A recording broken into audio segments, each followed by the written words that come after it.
Hello there. So today in object-oriented programming we're going to look at exceptions and error handling.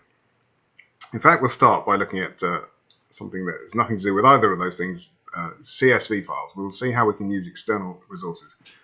And that will lead on then to talk about error handling and exceptions and try except. These are Python keywords that are used for setting up this error handling. And then we'll put those two things together and show what happens when you can't find a file. So when you're trying to access some external resources, what do you do? How do you handle that using this error handling procedure? Then we'll look at some other examples. So for example, what happens when the program runs out of memory? How do we use this error handling to improve our code a bit, make it a bit cleaner? So this is more about internal errors. We'll look at the common exceptions that you might encounter when you're programming in Python, and then we'll see how we can even create our own exception types.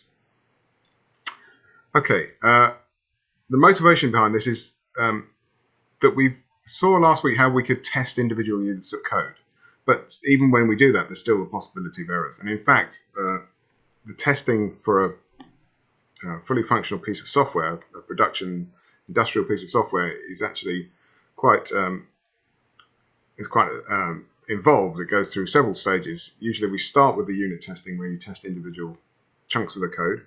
In our case, the classes and their objects, but it can be other units. Then you try some integration testing when you see what happens when you join some of those units together. Then you might try alpha testing, which is to check that the software does what it's supposed to do. So if somebody's written a spec for the software saying what it's supposed to do, and you will test that. Usually that's done in-house in the company that's building the software. And then you might ship it out to users for what's called beta testing. When the code is thought to be ready, it's usually given to beta testers, and they'll try it, doing real things with it and see if it actually does what they expect it to do. Because often what you expect it to do as a software company, or what a software company would expect it to do, doesn't necessarily match with what the users try to do when they've got hold of it. So they get to try it first of all. Usually the benefit for them is that they get early access to the software. And that's a kind of typical development stage of software. And it really goes beyond the scope of this course. So for today, we're going to look at how we try and anticipate some of those errors and what we can do to give the users a sort of friendly error messages or warn them that something's gone wrong without just crashing the code or giving really poor error messages. So first of all, we're going to look at using external resources.